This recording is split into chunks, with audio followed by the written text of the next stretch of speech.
Director Patel, you're nothing but a conspiracy theorist who went from spreading lies about the Steele dossier to running the FBI. The words cut through the House Judiciary Committee hearing room like a scimitar. Ilhan Omar stood at her microphone, her emerald green suit impeccable. Her hijab perfectly arranged, her hands already moving in practiced gestures for the C-SPAN cameras. Behind her, a carefully orchestrated group of young supporters held their phones high, live streaming to millions. Failed prosecutor, failed author of children's propaganda, failed human being who only succeeded by kissing Trump's ring. She was building momentum now, playing to her base. What kind of FBI director writes fairy tales about conspiracy theories? Maybe that's why you got the job. Trump needed someone who could turn lies into bedtime stories. The crowd erupted. Conspiracist, fascist, Trump's puppet. And you turned the Kash Foundation into a personal ATM while pretending to help January 6th criminals. Omar continued, her voice rising. You're not qualified to run a lemonade stand, let alone the FBI. Kash Patel sat at the witness table with the stillness of someone who had spent years as a federal prosecutor learning to let defendants hang themselves with their own words. His dark suit was unremarkable, his expression neutral. Before him lay 6 red folders, each marked with FBI evidence labels, each containing what would soon end a political career. "Are you finished, Congresswoman?" His voice was calm, professional. Omar leaned into her microphone. "Oh, I'm just getting started."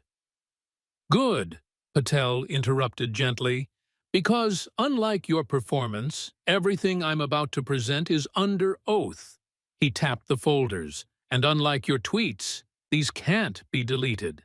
The first folder opened with the deliberate precision of a prosecutor who had spent months preparing for this moment. Inside lay documents that told a story of political opportunism so craven it would shock even the most cynical observers of Washington politics. Patel's fingers steady, despite the gravity of what he was about to reveal, extracted the first piece of evidence, a screenshot printed on FBI letterhead timestamp, visible metadata intact. September 12, 2025. He began, his voice carrying the measured cadence of someone who understood that every word would be scrutinized, replayed, and analyzed for years to come. Charlie Kirk, a young conservative activist, was assassinated at a speaking event at the University of Utah. The nation mourned. His family grieved. And within 1 hour, 60 minutes, while his blood was still fresh on the auditorium floor, you posted this. The screenshot materialized on the hearing room's displays, each word a testament to the callousness that social media could enable. The tweet, deleted after 17 minutes, but preserved forever in the FBI's digital archives, read, "Charlie Kirk spent his life spreading division. Live by hate, die by." The ellipsis hung in the air like an unfinished curse, its implication clear despite its incompleteness. Around the hearing room, even those who had no love for Kirk shifted uncomfortably in their seats. There were lines that civilized people didn't cross, and Omar had pole vaulted over this one. "I never posted that," Omar protested, but the tremor in her voice betrayed her. She, who had delivered countless speeches with unwavering confidence, now found her certainty crumbling like ancient parchment exposed to air. "Digital forensics says otherwise." Patel continued, producing a technical report so detailed it included the IP address, device identification, and even the GPS coordinates from where the tweet had been sent, Omar's Georgetown townhouse, a detail that would become significant later. Deleted 17 minutes after posting, when your communications director Sarah Chen called you in what she described to our investigators as a panic. But the Internet Congresswoman has a long memory, as does the FBI. He pulled out another document, this one more damning than the first. The paper itself seemed to carry weight, as if the words printed upon it were lead rather than ink. This is more troubling. Your campaign's fundraising email sent 48 hours after the assassination. Your team worked through the night to craft it.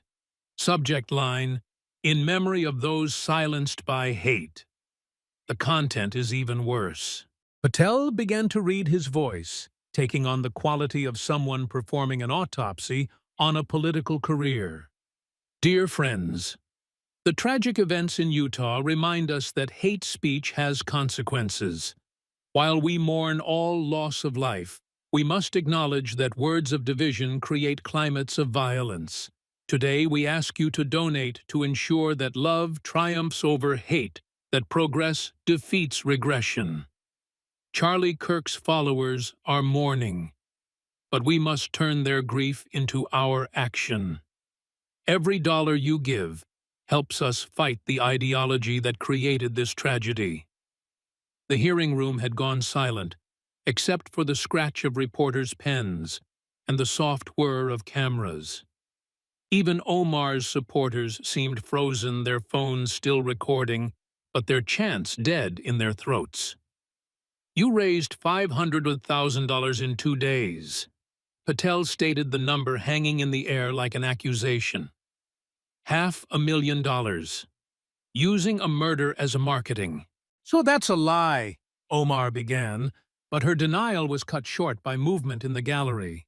A Hispanic man in his 30s rose from his seat, his whole body trembling with what appeared to be a mixture of fear and determination. He wore a simple blue suit that had seen better days, and his face bore the haunted look of someone who had carried a terrible secret for too long. My name is John Martinez. I worked for the Congresswoman's campaign. I wrote that email. She made me. Security personnel moved toward him instinctively, but Patel raised a hand with the authority of someone who had orchestrated this moment with precision. Mr. Martinez is under federal protection as a whistleblower. He's been living in fear for months. Please, continue. Martinez's voice gained strength as he spoke each word, seemingly lifting a weight from his shoulders. She called it an opportunity. Those were her exact words. I was in the emergency meeting she called. She said, "Never let a crisis go to waste." She had a whiteboard where she mapped out the fundraising strategy. She wanted to raise $1 million, but I couldn't. Using Charlie's death like that, his voice cracked. I have children. What kind of example would I be setting?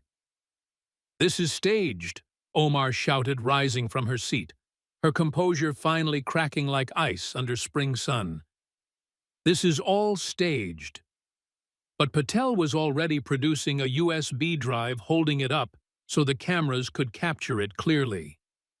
The small device somehow seemed to contain enormous weight, as if it held not just data, but the truth itself.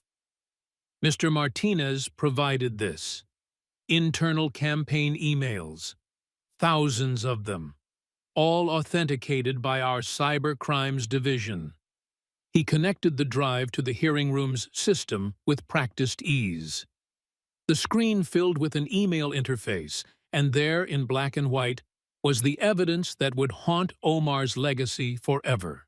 The first email was time-stamped just 3 hours after Kirk's death, from iomar@campaigned.org to J. Martinez, campaigned.org. Subject fundraising opportunity. John, this tragedy is our opportunity to push gun control and raise funds. Charlie Kirk's followers are grieving. Our supporters are energized. Strike while the iron is hot. I want emails out within 48 hours. Target $1 million minimum. Another email appeared, this one even more callous. Make sure to mention hate speech has consequences at least 3 times. Don't directly celebrate, but don't mourn either. He was a fascist. Dead fascists can't spread hate. Frame it as preventing future tragedies. I.O. The hearing room erupted. Reporters rushed to file updates. In the gallery, several of Omar's supporters were quietly making their way to the exits, their faith shattered by their hero's own words. One young woman in a hijab was crying openly, clutching a now crumpled Omar 2026 sign. But here's where it gets worse. Patel continued, his voice cutting through the chaos with surgical precision. He pulled out bank records, each one bearing the FBI's chain of custody stamps. The $500,000 raised, your website claimed it would go to anti-hate education programs. These are the actual disbursements. $50,000 to a company called Progressive Solutions, LLC. Another $75,000 to Community Voices United. Another $100,000 to Democracy in Action Foundation. Guess what these organizations have in common?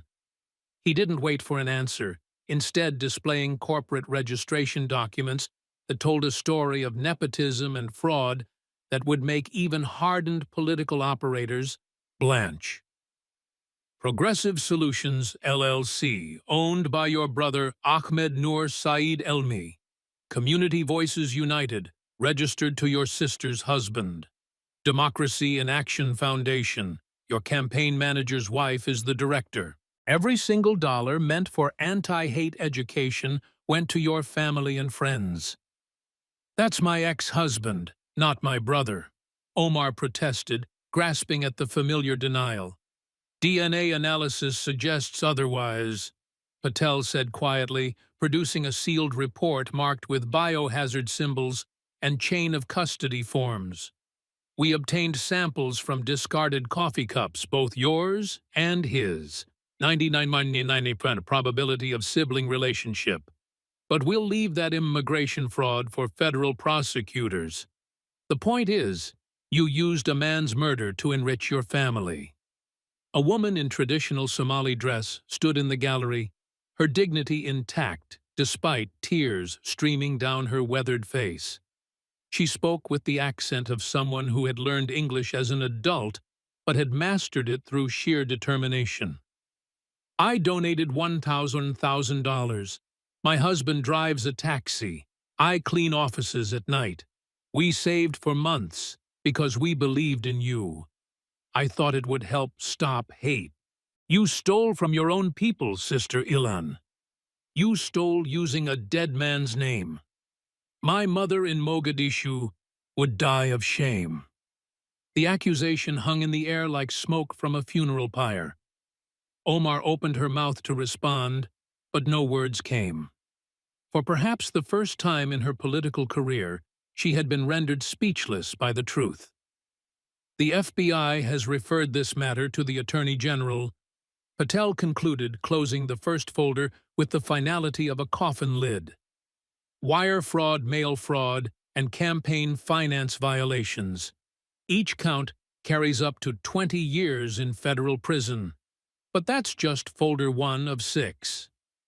He paused, letting the weight of that statement sink in. Around the room, people were doing the math. 6 folders.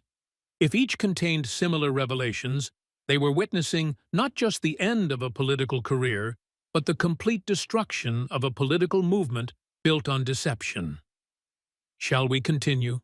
Patel asked, his hand already moving to the second folder. The second folder bore classification markings that made several reporters lean forward in their seats. Confidential, no foreign, or con meant that what was about to be revealed had been gathered through intelligence methods that the government rarely acknowledged, let alone displayed in public hearings. Patel opened it with the care of an archaeologist handling ancient papyrus, aware that he was about to expose operations that had taken years to develop and execute. The American public deserves to know who you really work for. He began, his voice taking on a harder edge. The prosecutor in him was emerging now, the careful government official giving way to the man who had spent years building cases against those who would sell out their country for silver. What I'm about to show you represents 3 years of investigation by the FBI, NSA, and CIA. It started with suspicious financial patterns. It ended with the discovery of the largest foreign influence operation in congressional history.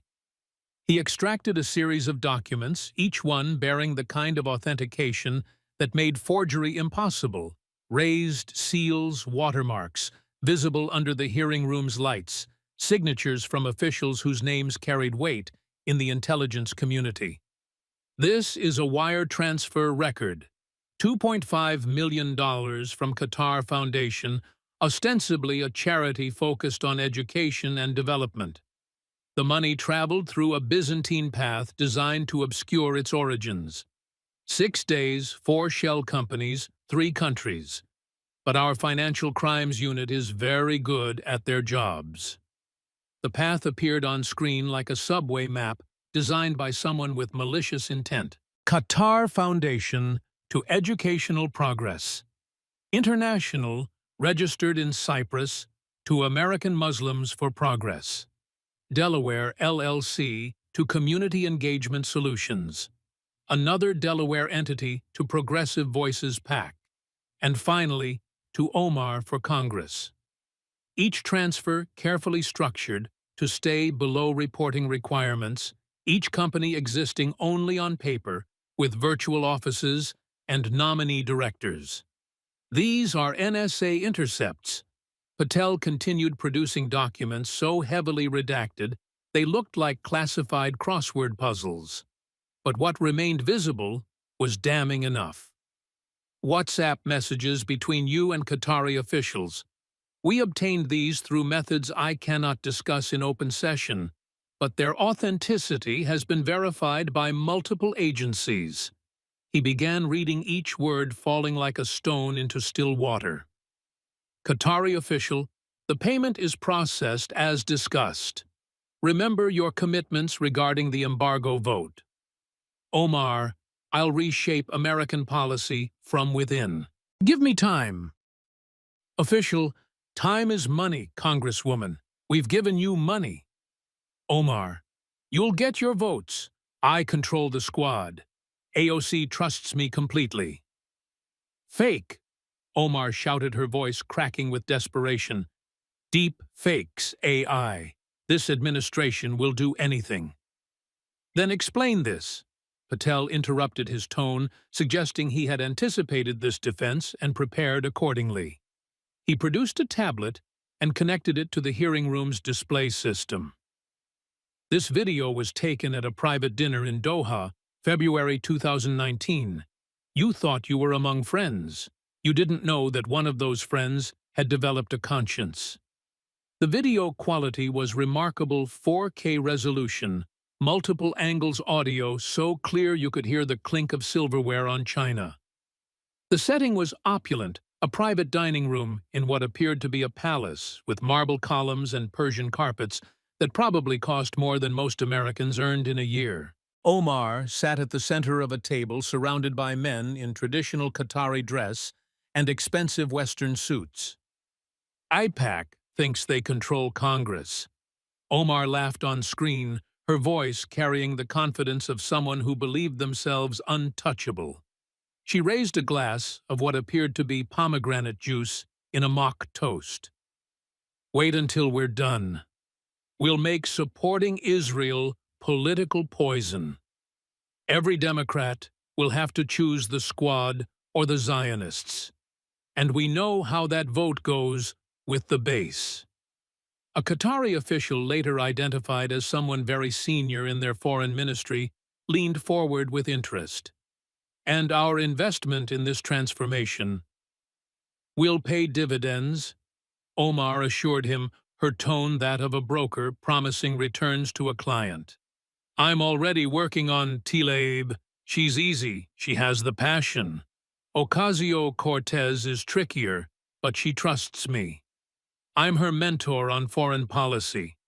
Bush will follow wherever we lead. Give me 2 years, and we'll have a caucus. Give me 4, and we'll have a committee. And the embargo? Another official asked, referring to the Saudi-led blockade of Qatar that had been a major diplomatic crisis. I'll make it a humanitarian issue, Omar replied smoothly. Dead children, starving families. Americans can't resist a good sob story. We'll have sanctions on Saudi Arabia within 18 months. The conversation continued for 43 minutes. Omar outlined strategy with the precision of a general planning a campaign. She discussed specific votes, named representatives she could influence, detailed how to frame Qatari propaganda as grassroots American activism. She even provided coaching on which American media outlets were most susceptible to their narratives and which journalists could be counted on to carry their water. But perhaps the most damning moment came near the end, when the senior official asked a question that seemed to surprise even him with its boldness. What if you're caught? What if this arrangement becomes public? Omar's response was immediate and chilling. Then I'll make it about Islamophobia. Any investigation will be framed as religious persecution. The left will rally to my defense. The media will be too scared to dig deeper, and your money will keep flowing through new channels. She smiled. The beautiful thing about American politics is that victimhood is currency, and I'm very rich in that regard. The video ended. The hearing room was silent, except for the hum of electronics and the scratch of pens on paper. Even the most cynical political observers seemed stunned by the naked admission of using identity as a shield for corruption. But financial records are just numbers. Patel continued, producing a new set of documents. Let's talk about what Qatar bought with their investment. These are your voting records on key issues. Every vote that benefited Qatari interests. Every speech that advanced their narrative. Every amendment designed to weaken their rivals. The pattern was undeniable. On sanctions against Qatar's rivals opposed. On arms sales to countries fighting proxy wars with Qatar opposed. On human rights resolutions that might embarrass Qatar mysteriously absent. On energy policies that would benefit Qatar's natural gas industry enthusiastically supportive. You weren't representing Minnesota's 5th District, Patel stated flatly. You were representing Doha. He pulled out another set of documents, these bearing the seal of the Treasury Department. Financeni, the Financial Crimes Enforcement Network, traced 17 separate payment streams from Qatari sources to organizations connected to you. Total amount $4.7 million. But here's the interesting part. You weren't the only one. A new diagram appeared on screen showing a web of connections that looked like a conspiracy theorist's fever dream except for one crucial detail. It was all true. Omar sat at the center, but tentacles reached out to other members of Congress, to think tanks, to media organizations. The Qatar operation hadn't just bought one representative. They had tried to buy an entire movement. This is why you really opposed the Abraham Accords, Patel continued. Not because of Palestinian rights, because Qatar ordered you to. This is why you introduced legislation to reduce military aid to Israel, because Qatar paid you to. Every principled stand, every passionate speech, every tear shed for the oppressed, all of it was performance art paid for by a foreign power. A man in the gallery stood up. He was middle-aged, wearing the kind of simple suit that suggested government service, and his face bore the weathered look of someone who had spent years in difficult places. My name is Michael Thompson. I was CIA station chief in Doha from 2017 to 2020. I recruited the asset who took that video. Gasps rippled through the room. It was almost unheard of for intelligence officers to reveal themselves in public, let alone during a congressional hearing. I watched Qatar pour millions into subverting our democracy. Thompson continued, his voice steady, despite the magnitude of what he was revealing. They weren't buying influence, they were buying control. and Congresswoman Omar was their prize asset. Her code name in Qatari intelligence files was Sister Star. They considered her worth 50 normal agents. "This is illegal," Omar shouted. "You can't spy on members of Congress." "We didn't," Thompson replied calmly. "We spied on Qatari intelligence. You just happened to be meeting with them, repeatedly, enthusiastically, profitably." Patel returned to his documents. "Here's something else interesting. These are your travel records. 15 trips to the Middle East in 4 years. Only 3 were officially reported. The others were hidden using various techniques, flying through third countries, using false names on passenger manifests, traveling on foreign government aircraft." He produced photographs next. Omar in Doha, in Istanbul, in Tehran, always in meetings with officials, always in settings that suggested secrecy rather than official business. One particularly damning photo showed her accepting an envelope from a known Qatari intelligence officer. "That was constituent services," Omar protested weakly. "In a park in Istanbul at 2 a.m., Patel asked. "What constituent needs service in Turkey in the middle of the night?" The evidence kept coming. Bank accounts in Cyprus showing deposits matching dates of key votes. Text messages discussing the project and our shared goals. Emails using crude codes that the NSA had cracked within minutes. "The teacher needs supplies for the classroom" meant transfer the money for the vote. "But here's the crown jewel," Patel said, producing a document marked with the highest classification levels. "This is from Qatari intelligence files obtained through methods that required presidential authorization. Your performance review." He read from the translated document, "Asset Sister Star continues to exceed expectations. Her ability to frame Qatari interests as progressive causes is masterful. Investment of $4.7 million has yielded policy benefits worth billions. Recommend continued funding and expansion of network. Note, asset shows no signs of divided loyalty. She is fully committed to our cause." "No divided loyalty," Patel repeated. "Because your loyalty was never divided. It was wholly for sale to the highest bidder, and Qatar won the auction." In the gallery, several Somali-American community leaders were in animated discussion. One of them, an elderly man, with the bearing of someone who had survived much, stood to speak.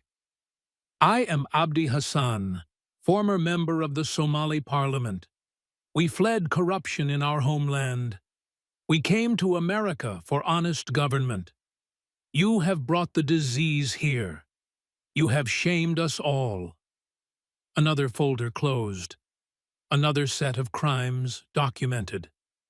Patel looked at Omar with something that might have been pity if it weren't filtered through prosecutorial determination. Foreign corrupt practices, money laundering, operating as an unregistered foreign agent, conspiracy against the United States. He listed the charges like items on a grocery list. "The Justice Department is prepared to file a 47-count indictment, but we're not done yet."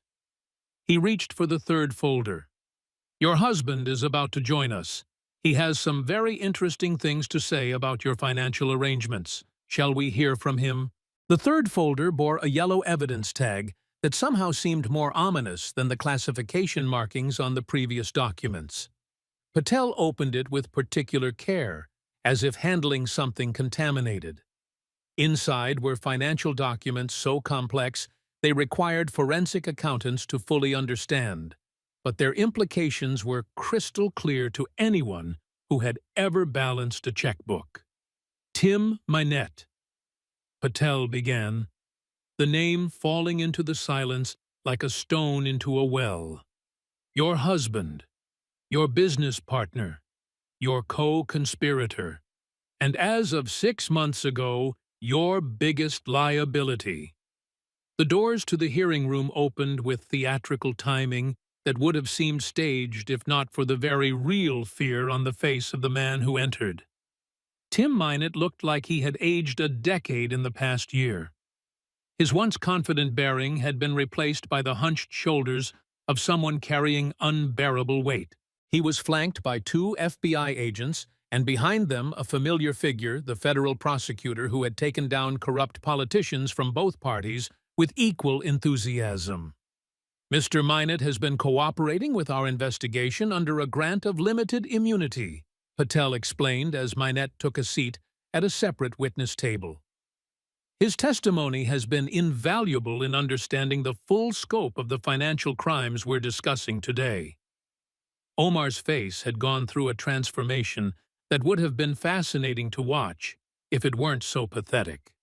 Surprise gave way to anger, then to betrayal, and finally to the kind of calculating assessment that suggested she was already working out how to minimize the damage. She leaned toward her lawyer, whispering furiously, but even from across the room everyone could see the panic in her gestures. "Tell them what you told us," Patel instructed Minot. "Start with the E Street Group." Minot's voice when he finally spoke was hollow, as if all emotion had been drained from it through months of interrogation. "E Street Group was my consulting firm. On paper, we provided digital marketing and strategic communication services to progressive campaigns. In reality, we were a money laundering operation." The words hung in the air like a confession at a revival meeting.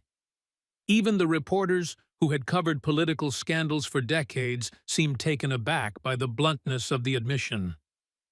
"It started small," Minot continued, his eyes fixed on a point somewhere beyond the room, unable to meet his wife's burning gaze. "Ilhan's campaign would pay us for services, legitimate services at first. But then she explained how everyone does it, how campaign finance laws were just suggestions, how we needed to be creative to compete with established politicians." He pulled out a notebook, his hands shaking slightly. "I kept records. She told me not to, but I'm an accountant by training. I couldn't help myself. These are the real books, not the ones we showed the FEC." Patel took the notebook and displayed selected pages on the screen. The entries were meticulous, showing two parallel financial realities, the official one reported to regulators, and the real one that revealed a systematic theft of campaign funds spanning years. January 2019, official invoice for $15,000 for digital strategy. Actual work performed, none. Money transferred to personal account same day. Used for down payment on Mercedes. February 2019. Official invoice for $22,000 for communication planning. Actual work, 2 hours of meetings. Rest of money used for vacation to Turks and Caicos. March 2019. Official invoice for $35,000 for comprehensive outreach program. Program never existed. Money split between personal account and investment in cannabis startup. The list went on for pages. Each entry was a federal crime, but the cumulative effect was staggering. Over 4 years, nearly $3 million had been funneled from campaign coffers to personal use. "But that's not the worst part," Minot said, finally looking up. His eyes met Omar's for a moment, and something passed between them. Not love, not anymore, but the recognition of mutual destruction. "Tell them about the cannabis company." "Time Leaf Industries," Patel said, producing incorporation documents. "A cannabis investment firm started with stolen campaign funds. You and Congressman Omar owned it through a series of shell companies. The plan was brilliant use campaign money to invest in cannabis businesses just before legalization expanded. The returns would have been enormous. Except I got greedy," Minot finished. "Or maybe desperate. When investors started asking questions about where our capital came from, I created fake documents. When they wanted to see bank records, I altered them. When one investor threatened to go to the authorities, He paused, swallowing hard. I offered him a bigger share to keep quiet, paid for with more stolen campaign funds. A federal prosecutor stood up. For the record, Mr. Minot has already pled guilty to 15 counts of wire fraud, money laundering, and conspiracy. He's facing 20 to 25 years reduced from life in prison in exchange for his cooperation. You destroyed us! Omar suddenly screamed, jumping to her feet. Her carefully maintained composure shattered completely. You pathetic, weak excuse for a man I made you. You were nothing before me. Sit down, Congresswoman, the committee chairman ordered, but Omar was beyond listening. Everything we built, everything we worked for, you threw it all away because you couldn't keep your mouth shut. She was moving toward Minette now, her lawyer physically trying to restrain her. Do you know what you've done? Do you understand what you've— Yes, Minette said quietly, and his calmness seemed to enrage her further. I understand exactly what I've done. I've told the truth. Finally. The FBI agents moved to position themselves between the estranged spouses, hands hovering near their service weapons. The committee chairman was banging his gavel, calling for order. But Minette kept talking, his voice growing stronger. You want to know what I've done? I've exposed you. The woman who preached about economic justice while stealing from poor supporters. The woman who cried about immigrant struggles while living in a $3 million house. The woman who claimed to fight corruption while teaching me how to commit it. He pulled out his phone, ignoring the committee's rules about electronic devices. I recorded conversations, hours of them. The FBI has it all, but let me share my favorite. Before anyone could stop him, he pressed play.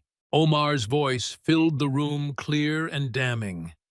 Tim, we need another $50K this month. The mortgage on the beach house is due. Ilhan, we've already taken too much. People will notice. People are sheep. They see what we tell them to see. Just create another invoice for consulting. Call it Minority Outreach Assessment or something. This is wrong. Wrong. Do you know what's wrong? Poverty is wrong. Being powerless is wrong. This is justice. We're taking what we deserve. The recording ended. The hearing room was in chaos. Security was trying to restore order. Reporters were shouting questions. Omar's supporters were fleeing for the exits. And through it all, Minette kept talking. She used to practice her speeches in the mirror. He said, his voice carrying despite the noise. The tears, especially. She'd watch videos of actresses crying and copy their techniques. She said emotional manipulation was the key to political success. Make them feel, and they'll never think. Patel finally regained control of the proceedings. Mr. Minette, tell us about the offshore accounts. 17 of them, Minette replied immediately. Cayman Islands, Switzerland, Cyprus. We thought we were so clever using cryptocurrency to move money around, but every transaction is recorded on the blockchain. The FBI traced all of it. He produced a USB drive. Account numbers, passwords, transaction histories. It's all here. Over $4 million hidden offshore, all of it stolen from campaigns, charity fundraisers, and federal grants. Federal grants, the committee chairman asked, speaking for the first time. COVID relief funds, Patel explained. Congresswoman Omar's district received $12 million in pandemic relief. $2 million of that went to organizations that existed only on paper, all controlled by the Minettes. The money was supposed to help struggling families. Instead, it bought cryptocurrency. The scale of the corruption was beginning to overwhelm even those who had thought themselves cynical about politics. This wasn't just campaign finance violations or minor graft. This was systematic looting of public resources by someone elected to protect them. "There's one more thing," Minette said, and something in his tone made everyone lean forward. "The murders." The word dropped like a bomb. Even Patel looked surprised. "Not literal murders," Minette clarified quickly. "Character assassinations. Ilhan kept files on everyone, allies, enemies, staff members. Dirt, blackmail material. She called it her insurance policy. There's a safe in her house, behind the Basquiat painting in the study. The combination is her mother's birthday backwards." "You're lying!" Omar screamed. "He's lying to save himself. This is all lies." But Patel was already producing photographs. "We executed a search warrant this morning. We found the safe. We found the files. Congresswoman, you had compromising material on half of Congress, including," he paused for effect, "several members of your own squad." The implications were staggering. This wasn't just corruption, it was an attempt to build a political empire through blackmail and extortion. "Why didn't," the committee chairman asked Minette. "Why did you go along with it?" Minette's answer was perhaps the most honest thing said in the hearing room all day. "Because I loved her. Because I believed in her. Because by the time I realized what we were doing, I was in too deep to get out.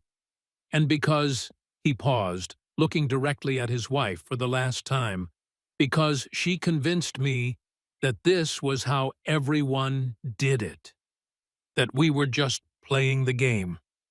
That the only crime was getting caught." "Well," Patel said quietly, "you got caught." As Minette was led away, he turned back one last time. "I'm sorry," he said, though it wasn't clear if he was apologizing to Omar, to the committee, or to the American people. "I'm sorry for all of it." Omar sat frozen at her table, her world collapsing in real time. Her husband of 3 years had just provided enough evidence to send her to prison for decades. The man she had trusted with her secrets had become her Judas, though unlike the biblical betrayal, this one was entirely deserved. "3 folders down," Patel noted, closing the yellow folder with finality. "3 more to go. Should we take a recess, or would you like to continue immediately to your statements about Somalia?" The 4th folder bore diplomatic stamps and translation certifications that immediately set it apart from the others. Patel opened it with the gravity of someone about to expose not just corruption, but something approaching treason. Inside were transcripts in Somali and English photographs that appeared to be taken from security cameras and affidavits from language experts who had staked their professional reputations on the accuracy of their work. February 3, 2025. Patel began setting the scene with prosecutorial precision. "You spoke at a community event in Minneapolis, a celebration of Somali culture. What you didn't know was that 3 separate people were recording. What you really didn't know was that one of them was an FBI informant who had been concerned about your activities for years." The video that appeared on the screen showed a community center festooned with Somali flags. The crowd was enthusiastic, waving flags and chanting.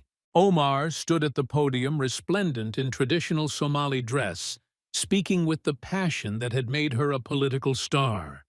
But this time, she was speaking in Somali, and the subtitles that appeared at the bottom of the screen told a very different story from the one she would later claim. "My brothers and sisters," Omar said in Somali, her voice carrying the cadence of a preacher, "they think we have forgotten who we are. They think because we carry American passports, we have forgotten our homeland. But Somalia runs in our blood." The crowd erupted in approval. Chants of "Somalia, Somalia" filled the room. "I went to Washington for you," Omar continued. Every vote I take, I ask myself, is this good for Somalia? Every policy I support, I think, will this help our people back home? America is just our playground. Somalia is our heart. Patel paused the video. Your office later claimed this was mistranslated, that you were encouraging civic engagement. Let me introduce Dr.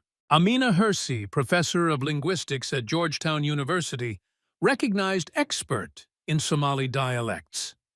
A woman in academic dress stood in the gallery.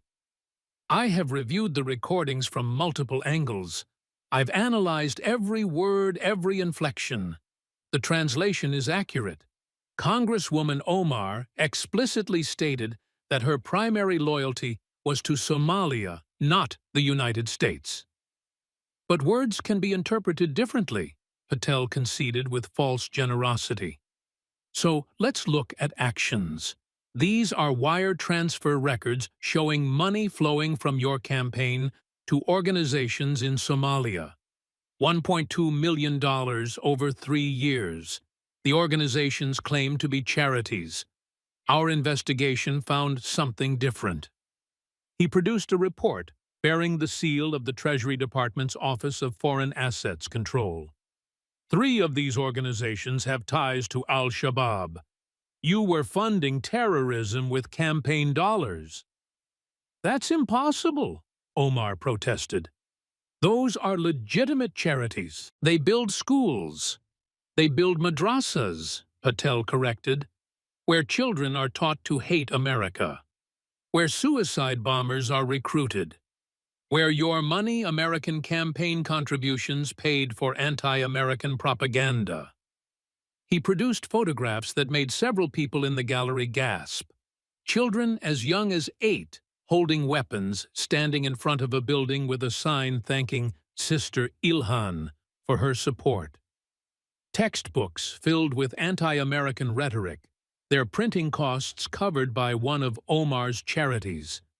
Most damning, a video of an Al-Shabaab commander praising Omar as our sister in the American government. But let's return to that speech. Patel continued playing more of the video. Omar's voice filled the room again. The Americans ask me, where is your loyalty? I tell them pretty words about democracy and representation. But you know the truth. My loyalty is here. She touched her heart with my true people. When I vote to reduce military aid to Somalia's enemies, they think it's about human rights. We know better, don't we? The crowd's response was electric. They understood exactly what she meant. You weaponized your office for a foreign agenda, Patel stated flatly. You turned constituent services into a pipeline for illegal immigration. These are the workshop materials from your office's Know Your Rights seminars. He displayed documents that were stunning in their brazenness. Instructions on how to lie on asylum applications, templates for fake persecution stories, lists of lawyers who would help create false identities, even detailed instructions on how to hide money from immigration authorities. One of your workshops was titled Staying Hidden in Plain Sight.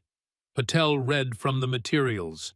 You taught people how to avoid ICE, how to use false social security numbers, how to commit immigration fraud. This wasn't constituent service.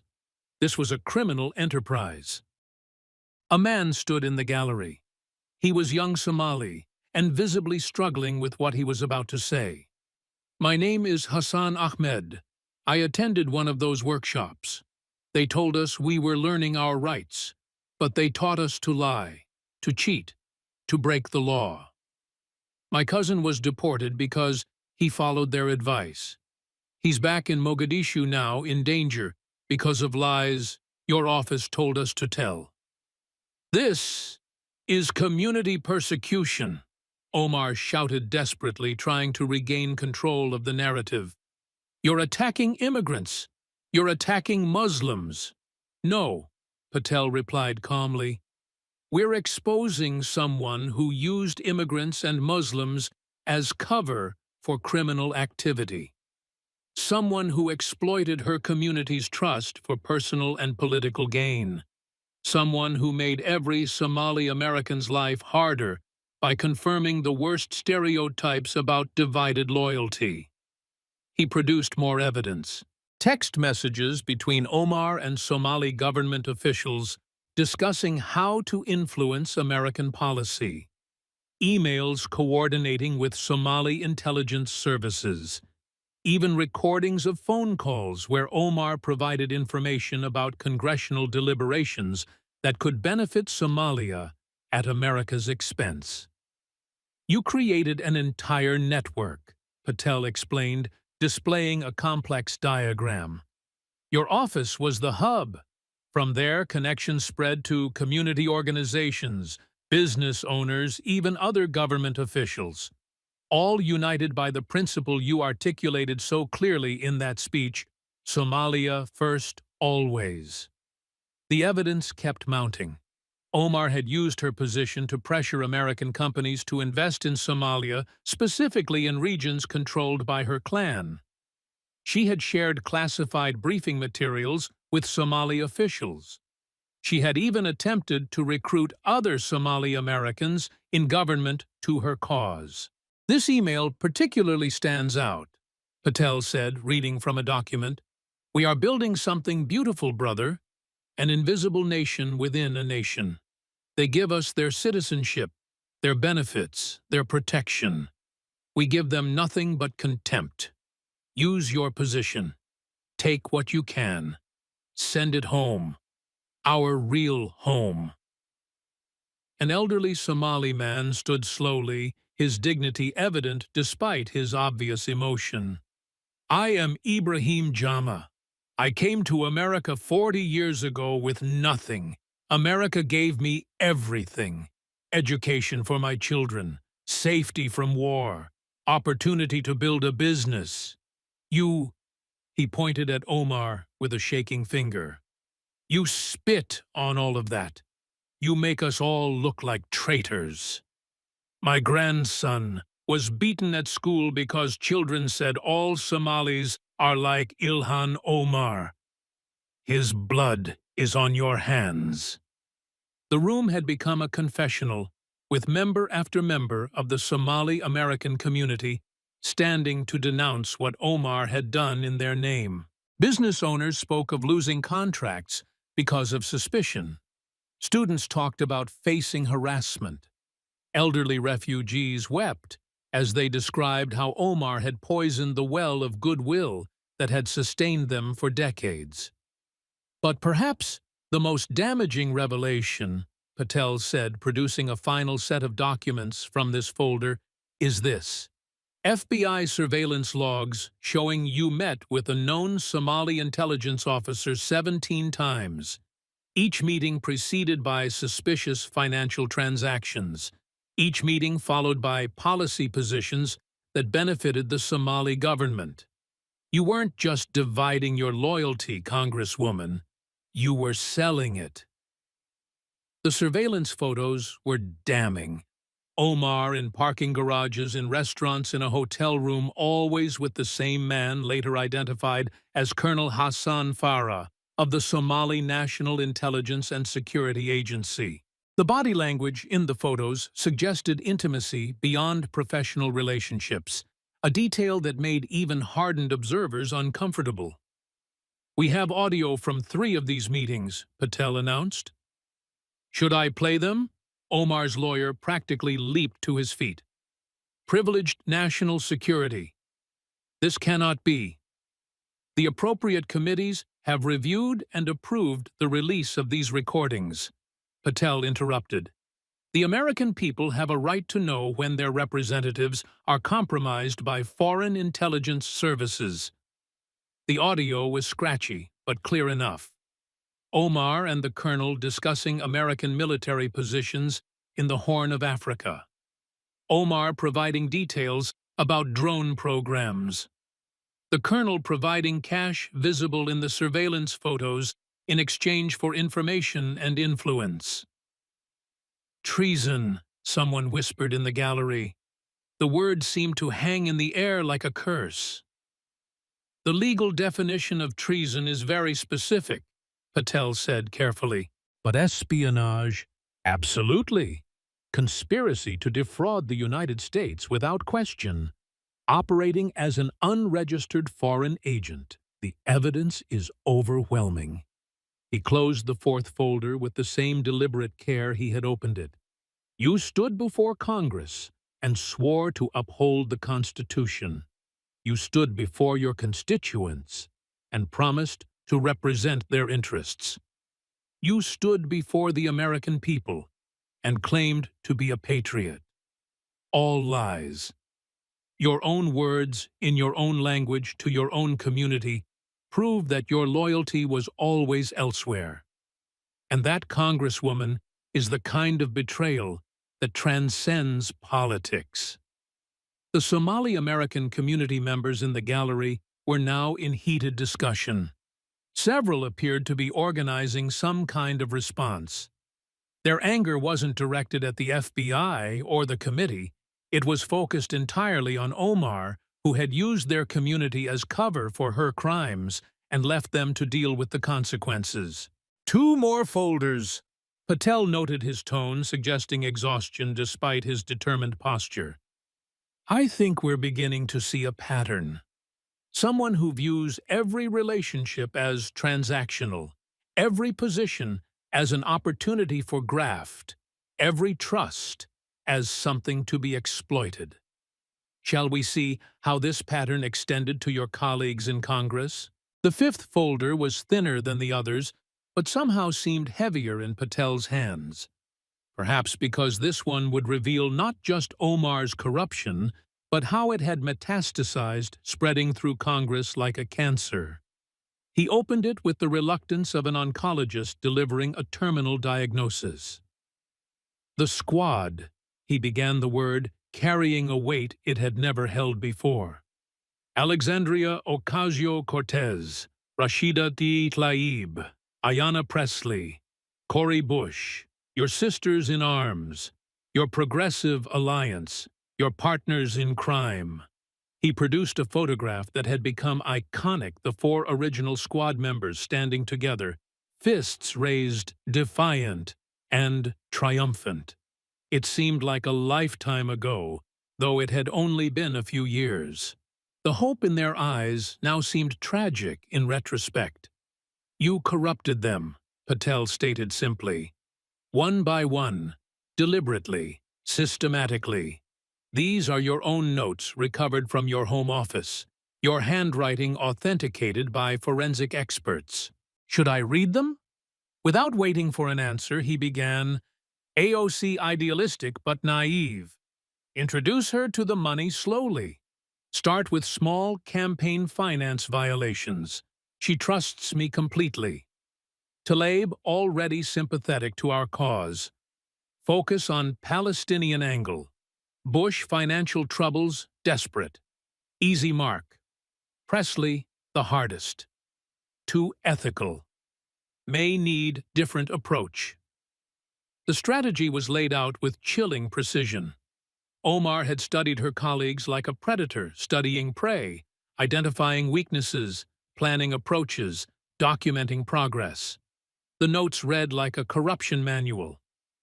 Let's see how successful you were, Patel continued. These are text messages between you and Congresswoman Ocasio-Cortez.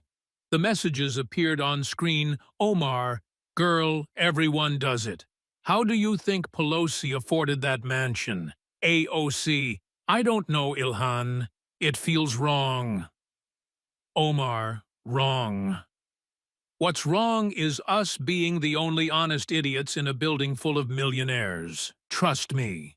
AOC, how much are we talking about? Omar, start small. $50K routing fee, they call it.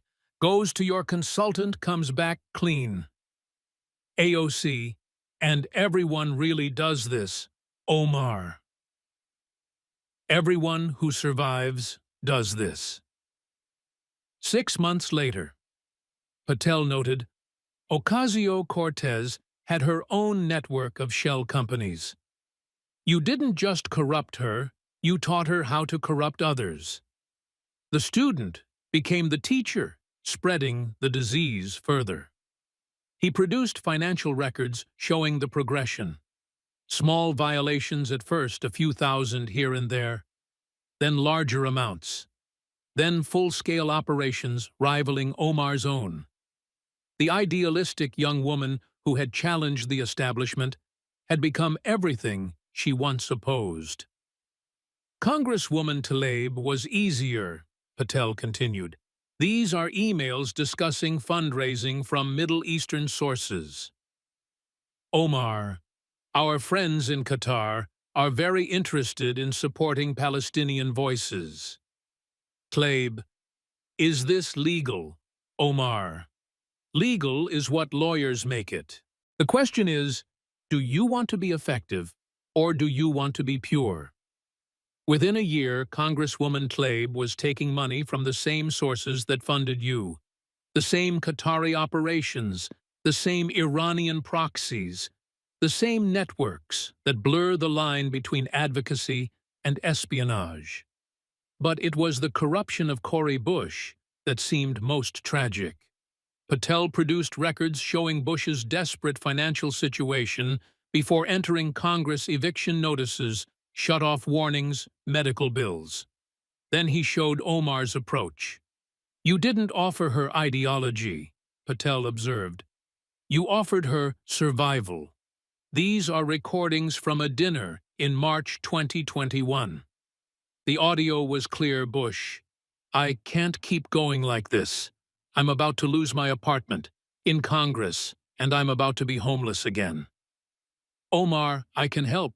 There are ways, Bush, legal ways, Omar, ways that everyone uses. Look, you can be pure and homeless, or you can be practical and effective. Your choice. Bush, what would I have to do? Omar, just vote the right way on some things. Take some meetings. Your consulting firm gets some contracts. Nobody has to know the connections. By June, Congresswoman Bush had received $200,000 in suspicious consulting fees, Patel noted. By December, she was fully integrated into your network. Another idealist turned into a criminal.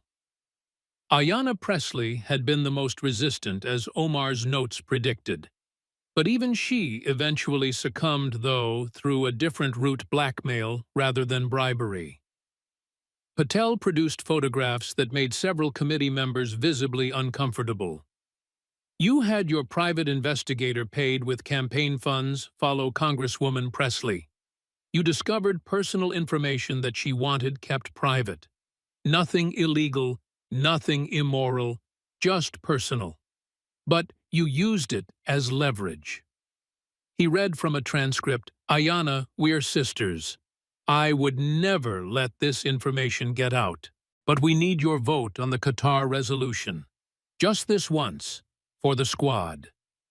The vote that killed human rights sanctions on Qatar, Patel noted. The vote that confused everyone because Pressley had been vocally supportive of the sanctions until the day of the vote. Now we know why she changed her mind.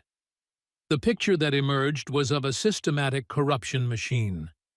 Omar at the center, spreading outward like ripples in a poisoned pond. Each corrupted member became a corrupter themselves, pulling in staff other members outside organizations. The progressive movement that had promised to clean up Washington had instead become its most efficient criminal enterprise. But here's what's truly damaging, Patel said, producing a new set of documents. These are intelligence assessments from career officials at state CIA and NSA, all reaching the same conclusion: the squad's corruption made them vulnerable to foreign influence. You didn't just steal money, you compromised national security. He detailed how foreign intelligence services had identified the squad's financial crimes and used them as leverage. How policy positions were influenced not by ideology, but by blackmail. How America's enemies had effectively purchased a voting bloc in Congress. This recording is from last month, Patel said. A conference call between all current squad members. We obtained it through a warrant on Congresswoman Bush's phone. She's cooperating with our investigation. The audio played Unknown Voice 1. How long can we keep this up? People are starting to ask questions. Omar, as long as we stick together, we're untouchable.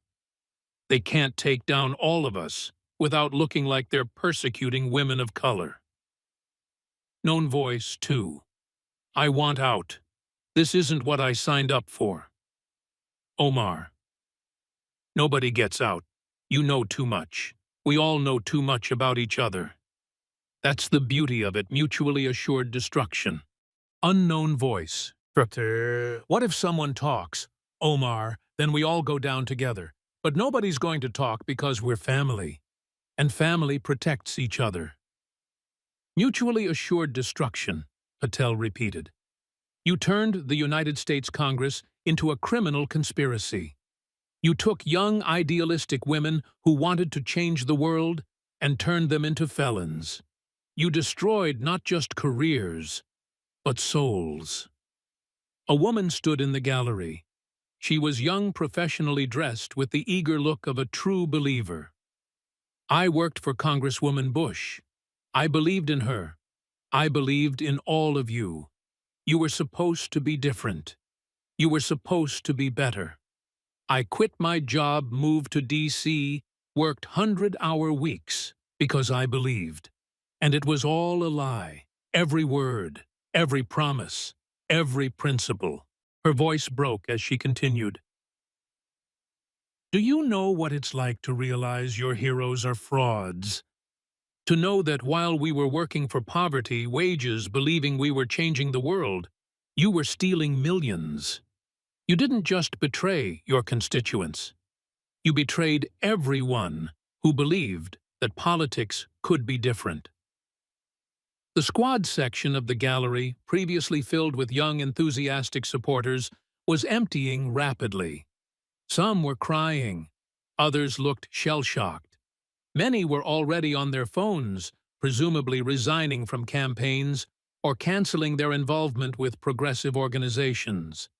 The movement that had energized a generation was dying in real time.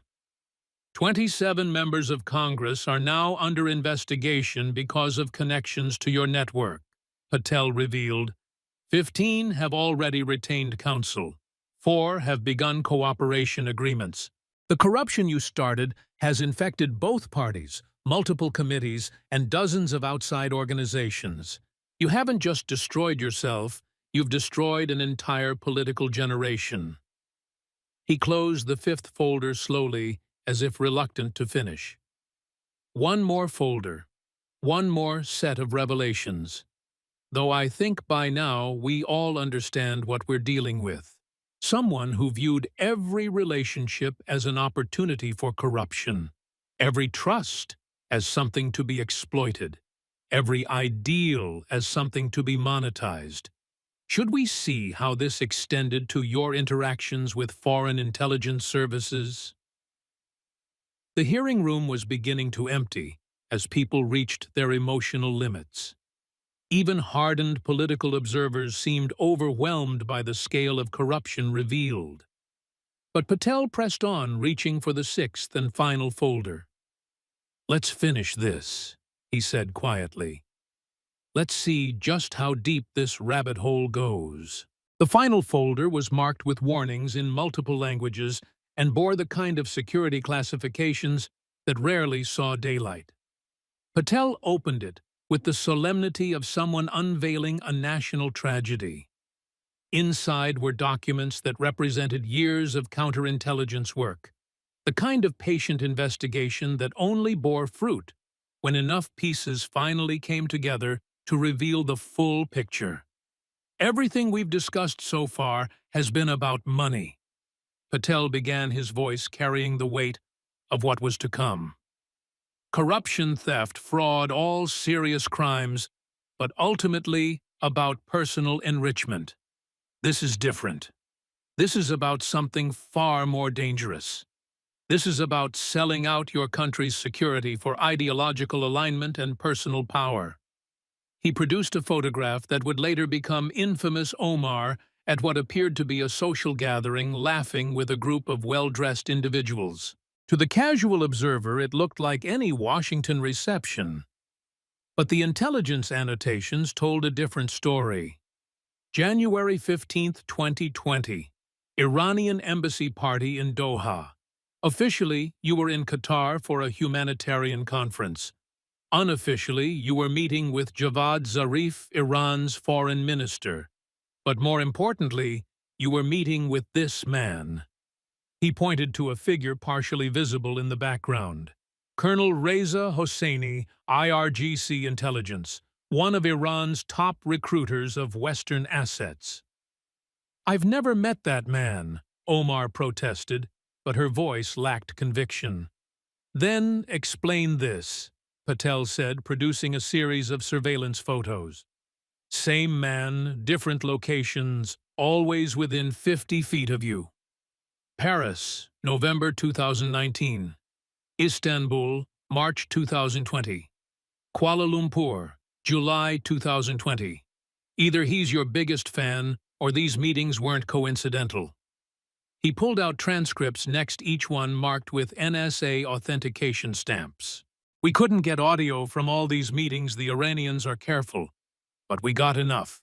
This is from Istanbul. You're discussing sanctions relief. The transcript was damning Hosseini. The sanctions are killing our people. Children are dying without medicine. Omar. I know. I'm working on it. But I need more support in Congress. Hosseini. We can help with that. Our friends have resources. Omar. It can't be traced back. The Jews control too much media. Hosseini. We have experience in these matters. Trust us. The Jews control too much media, Patel repeated. Your words, recorded by Turkish intelligence, who shared it with us because even they were disturbed by what they heard. But the evidence went far beyond a few meetings and unfortunate phrases. Patel produced financial records showing a complex web of transactions that boggled the mind in their audacity. Iranian money laundered through Lebanese banks, through European foundations, through American nonprofits, eventually finding its way to organizations connected to Omar and her allies. Total amount traced $7.3 million, Patel stated. Not to you personally, the Iranians were smarter than the Qataris. This money went to organizations that promoted your agenda. Think tanks that suddenly started producing pro-Iran policy papers. Student groups that organized anti-sanctions protests. Media outlets that began running suspiciously sympathetic coverage of the Iranian regime. He displayed a chart showing the network. It looked like a spider web, with nodes representing different organizations, lines showing financial flows, and at the center, a small cluster of congressional offices, all members of the expanded squad. But money wasn't the only currency, Patel continued. This is a report from Shin Bet Israeli intelligence. They tracked your movements during a 2019 trip to the West Bank. You weren't just meeting with Palestinian activists. You were meeting with Hamas operatives, and you were carrying messages. The report, heavily redacted but still revealing, showed Omar serving as an informal communications channel between Iranian proxies and Hamas leadership. She had carried USB drives with encrypted communications, delivered verbal messages, even transported small amounts of cash. You became a courier, Patel said with disgust.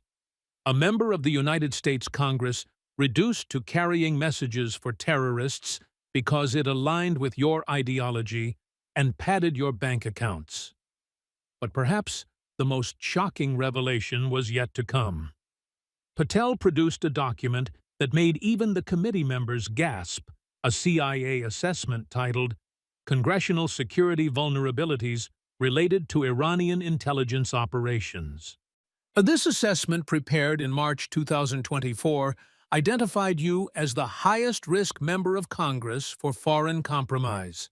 Not just because of your financial crimes, those just made you vulnerable, but because of your ideological alignment with Iranian interests and your willingness to act on those alignments regardless of U.S. law or security interests. He began reading from the assessment. Subject Omar has demonstrated consistent pattern of prioritizing Iranian regime interests over U.S. policy objectives. Analysis of voting patterns, public statements, and private communications suggests conscious alignment rather than coincidental agreement. Recommendation: enhanced counterintelligence surveillance and potential criminal referral. They knew, Patel said, looking directly at Omar. Our intelligence services knew you were compromised. They watched you.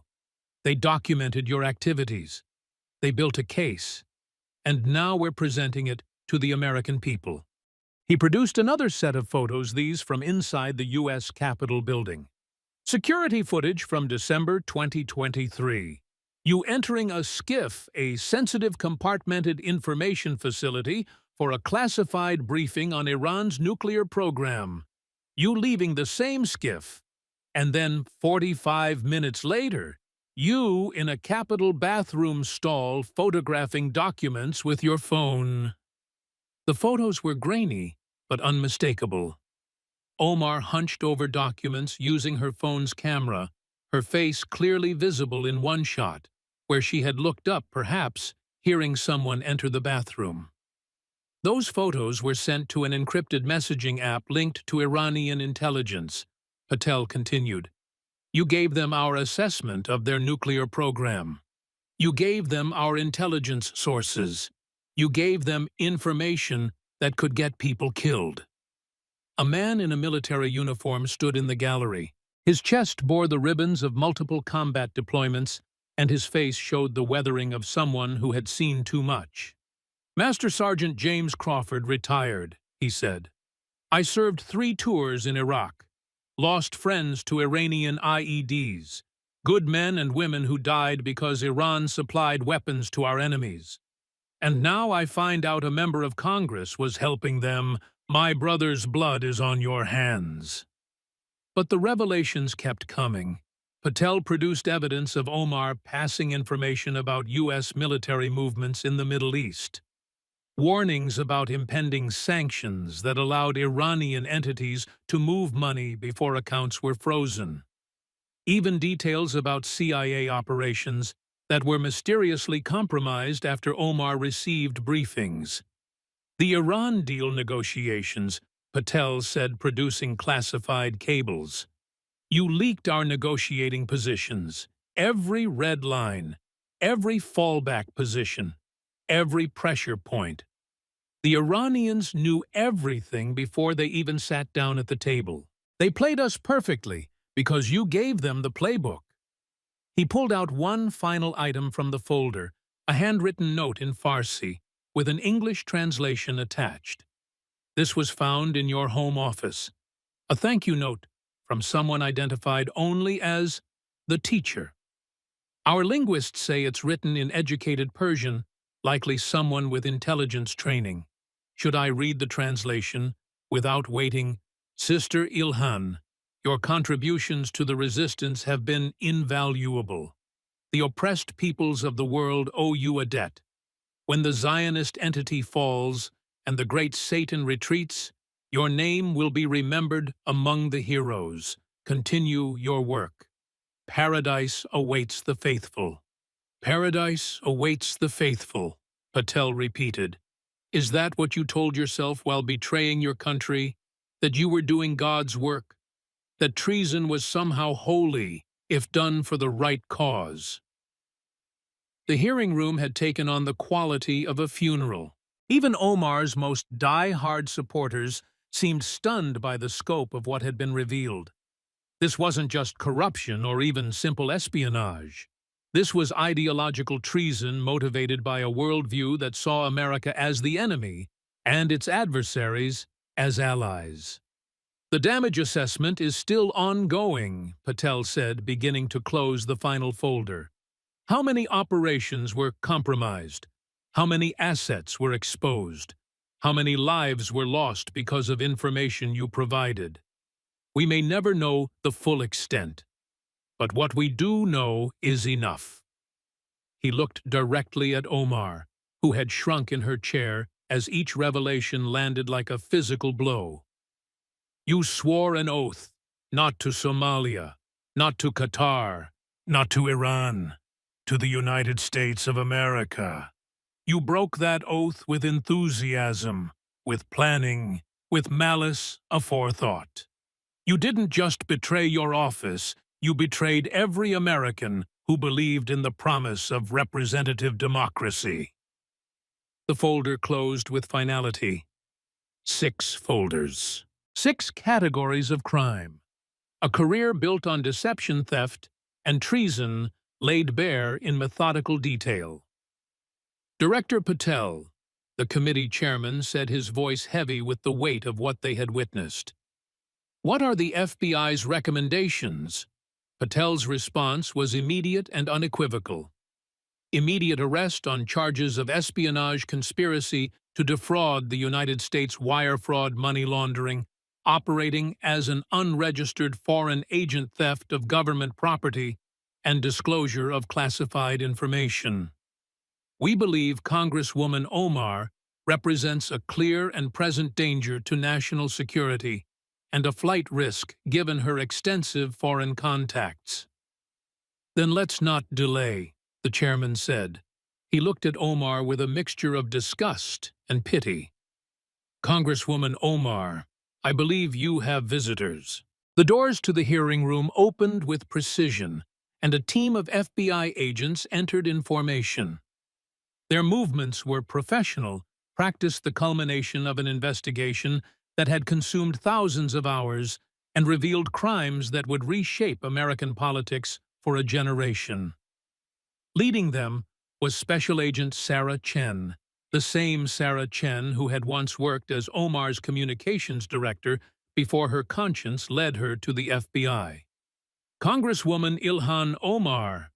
Agent Chen announced, her voice steady, despite the personal nature of this moment. You are under arrest for espionage, conspiracy to defraud the United States, wire fraud, in excess of $10 million money laundering, operating as an unregistered foreign agent of multiple hostile nations, theft of government property, disclosure of classified information, and conspiracy to provide material support to designated terrorist organizations. And the litany of charges seemed to go on forever, each one representing not just a crime, but a betrayal of trust. Omar sat frozen, her earlier bravado evaporated like morning dew under an unforgiving sun. The woman who had entered the hearing room with swagger and accusations now appeared diminished, as if the weight of her crimes had physically compressed her. You have the right to remain silent.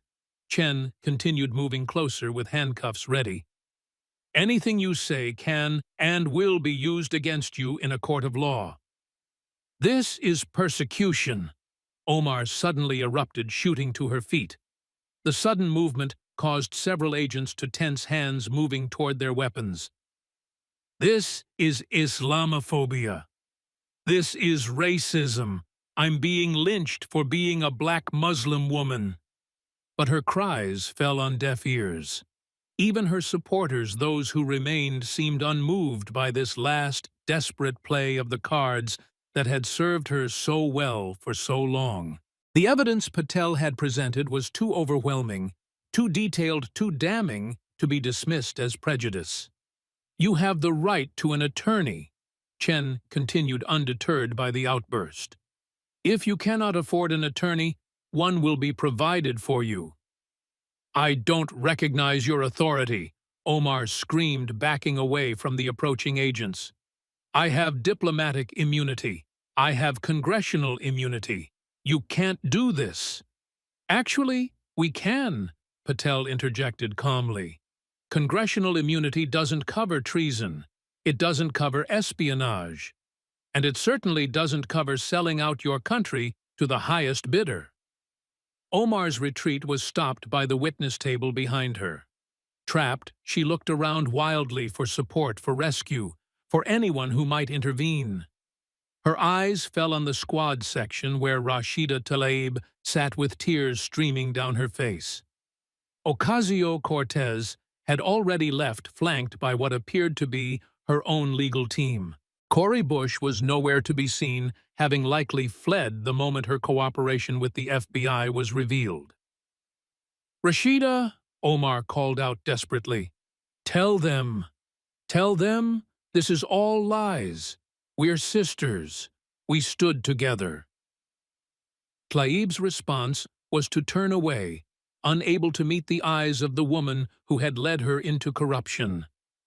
The sisterhood of the squad, once proclaimed unbreakable, had shattered under the weight of truth and self-preservation. As the agents closed in, Omar made one last desperate gambit. "I have information," she shouted, "about everyone.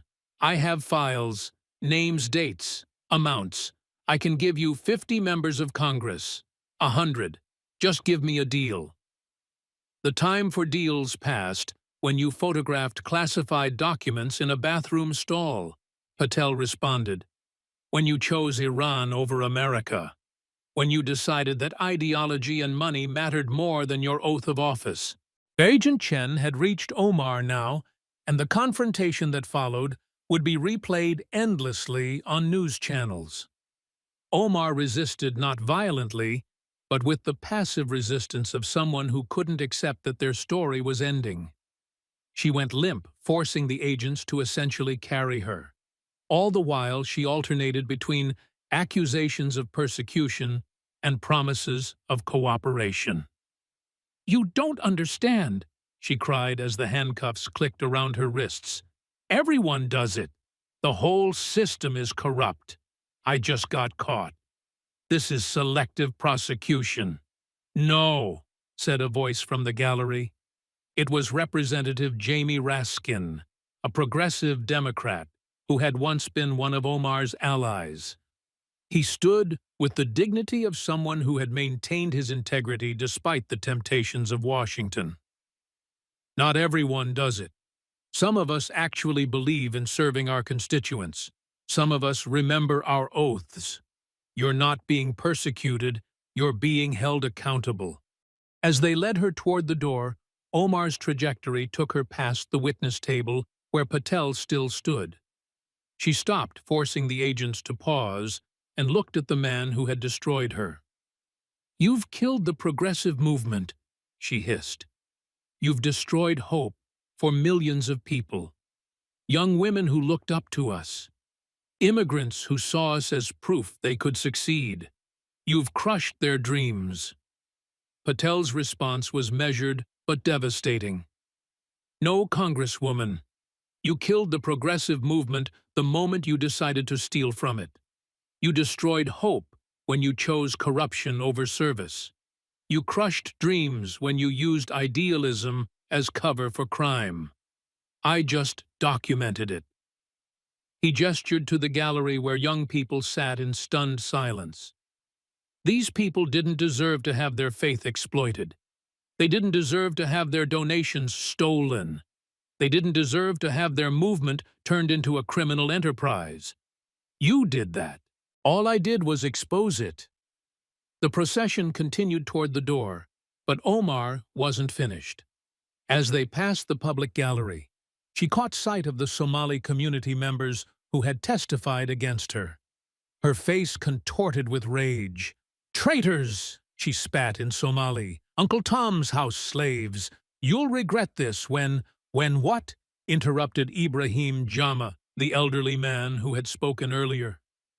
He stood with quiet dignity, switching to English so everyone could understand.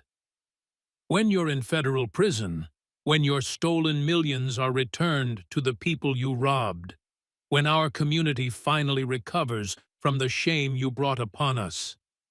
He shook his head sadly. "The only traitor here is you, child. You traded our honor for silver. You are sold our reputation for power. May God forgive you, because we cannot. The agents resumed moving, half-carrying Omar, as she continued to struggle. As they reached the door, she made one final attempt to control the narrative. "This isn't over," she shouted to the cameras. "My people will rise up. There will be protests. There will be justice. I'll be vindicated. History will remember me as a martyr. History will remember you as a cautionary tale," Patel said quietly, though his words carried in the silent room. A story parents tell their children about what happens when ambition eclipses integrity, when identity politics becomes a shield for criminality, when public service becomes private enrichment.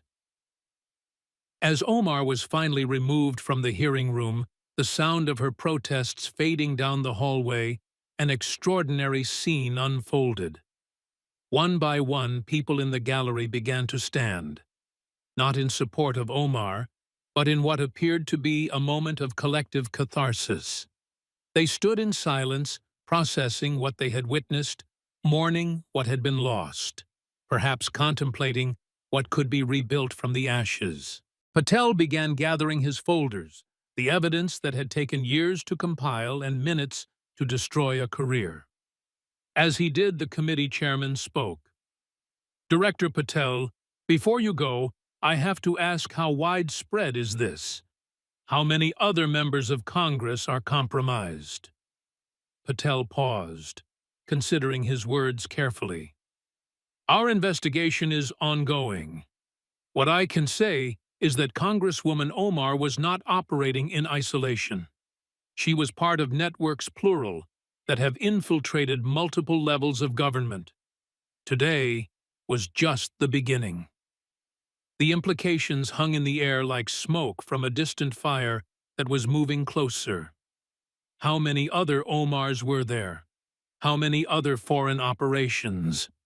How many other betrayals waiting to be exposed? "Will you be investigating members of both parties?" another committee member asked. "Corruption has no party affiliation," Patel responded. "Neither does treason. We'll follow the evidence wherever it leads, regardless of political consequences." As he prepared to leave, a young woman approached him. She was one of the progressive activists who had been in Omar's section, her eyes red from crying, but her bearing determined. "Director Patel," she said, her voice steady, despite her emotional state.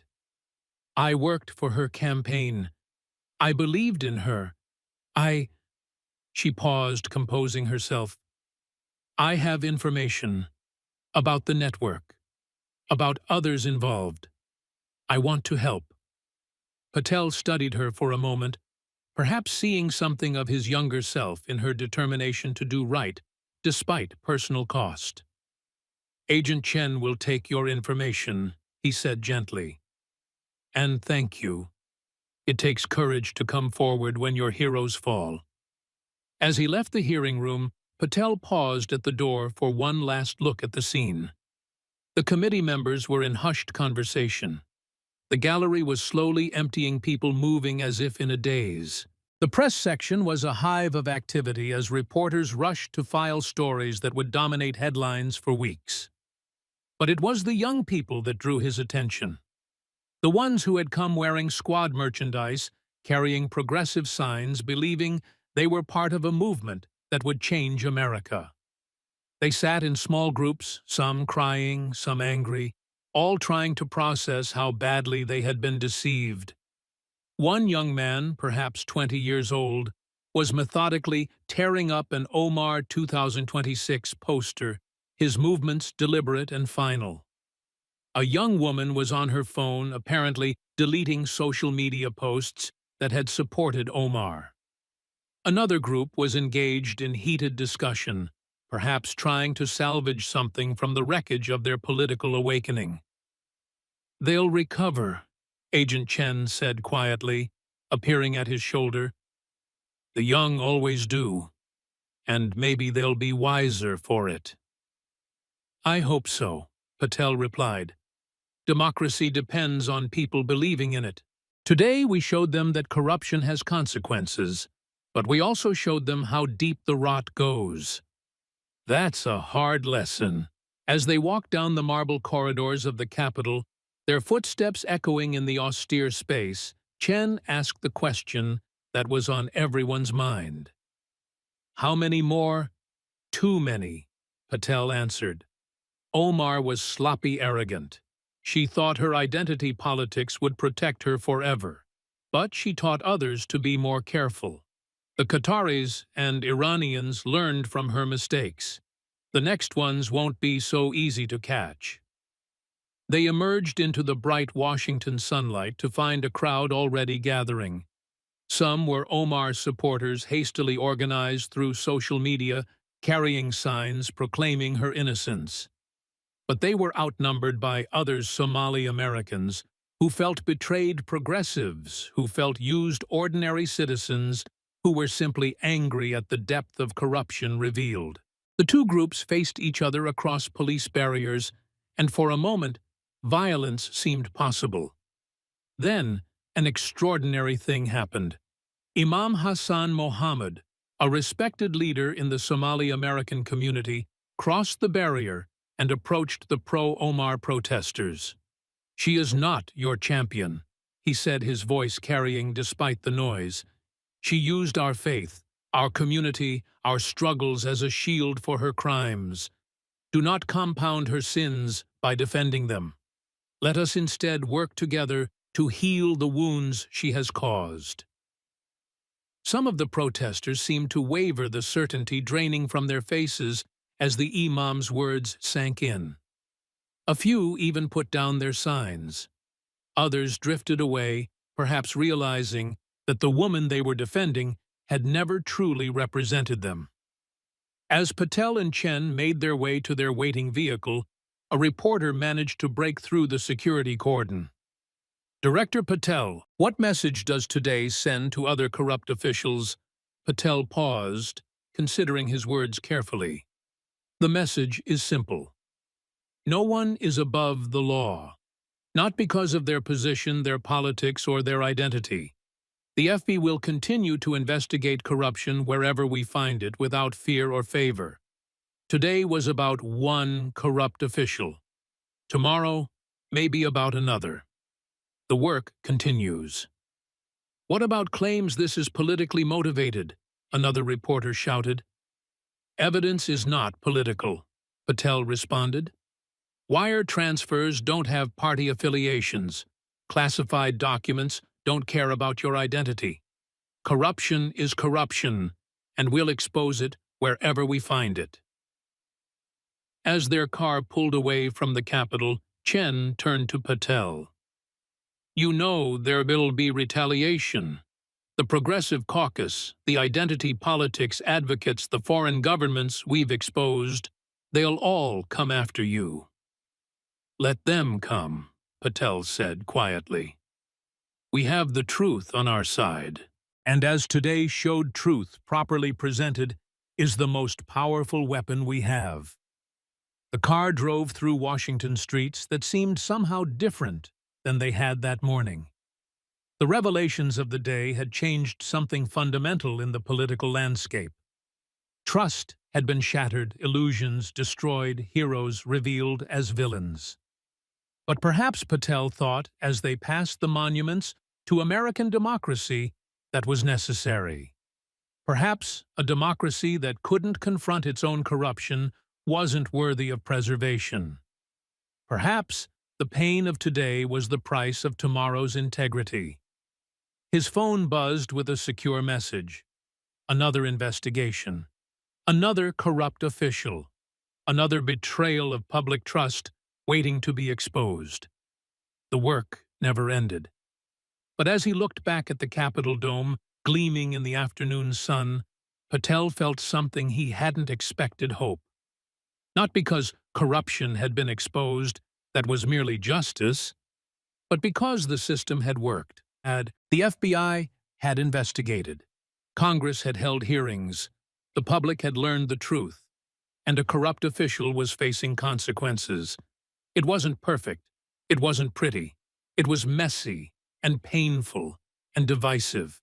But it was accountability. And in a democracy, accountability was the closest thing to salvation.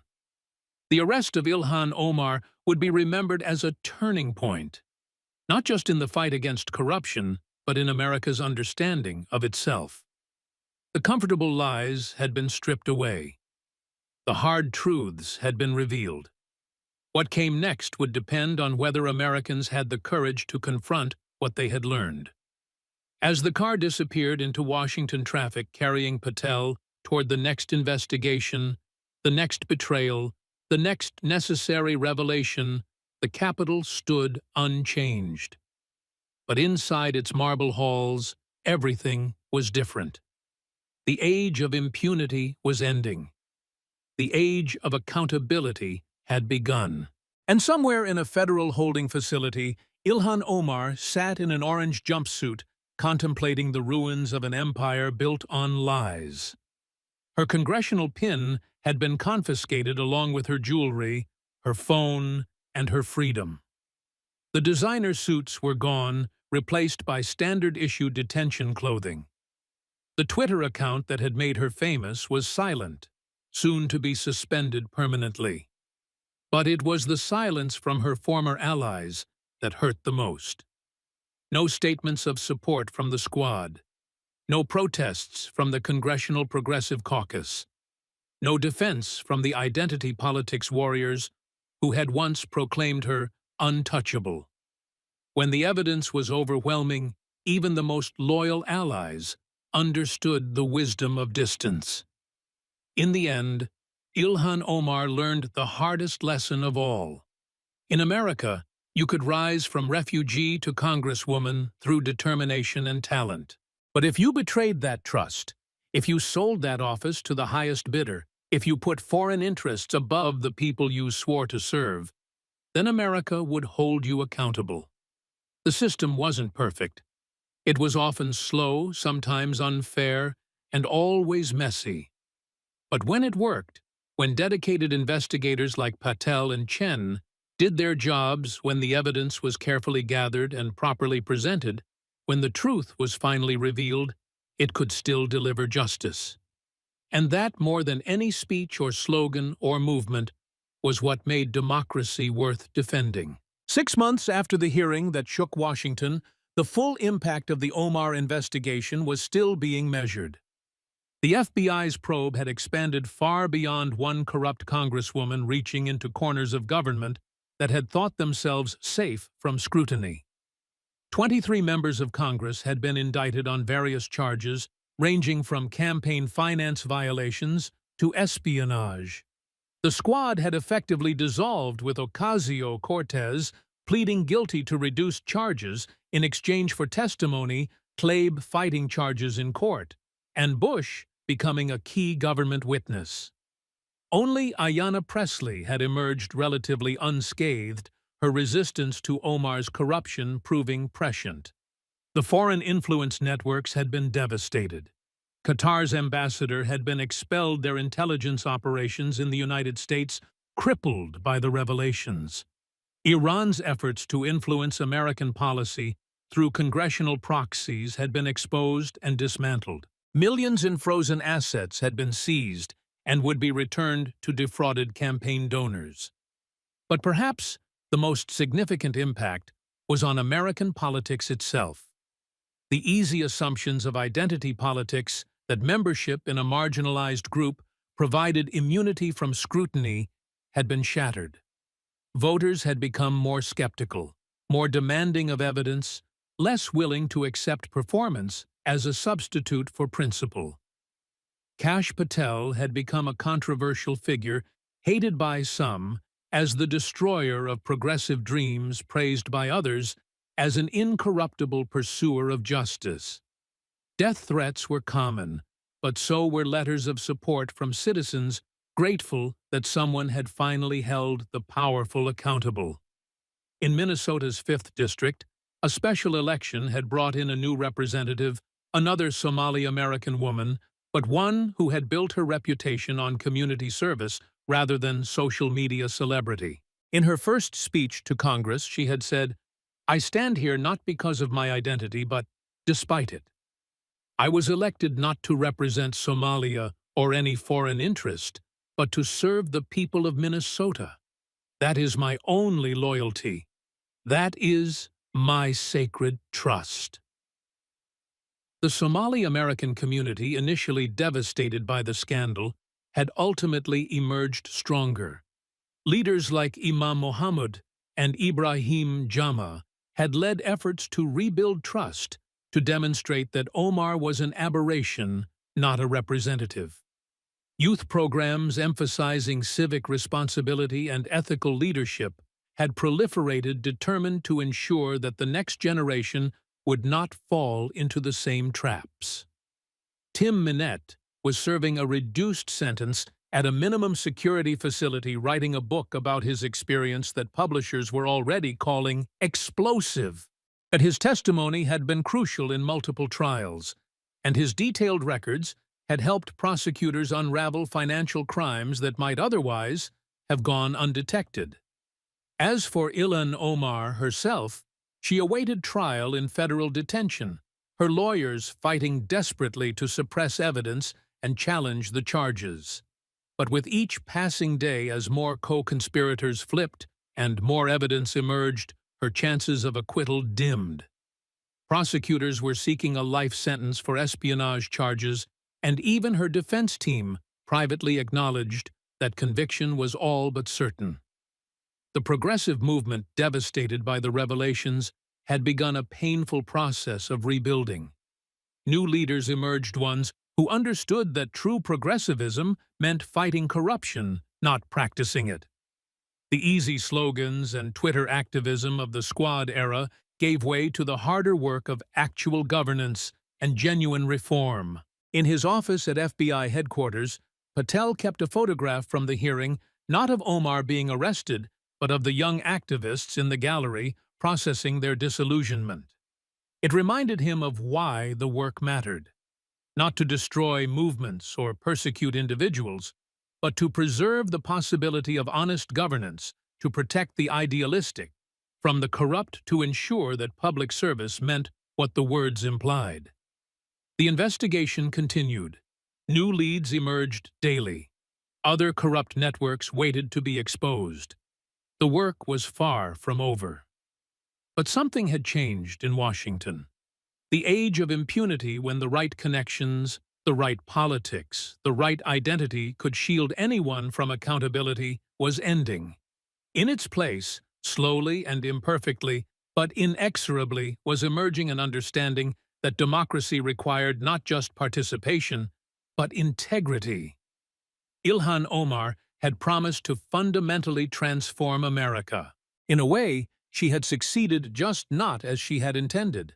Her corruption and its exposure had transformed American politics, teaching a generation the price of betrayed trust and the value of genuine public service. History would remember her not as the barrier-breaking progressive hero she had claimed to be, but as a cautionary tale about the corrupting influence of power and the importance of holding leaders accountable, regardless of their identity or ideology. And in that hard lesson, perhaps lay the seed of a better democracy, one built not on performance and identity, but on service and integrity. One where the promise of America was not something to be exploited, but something to be fulfilled. The work continued. The truth endured. And democracy, battered but not broken, moved forward into an uncertain but more honest future.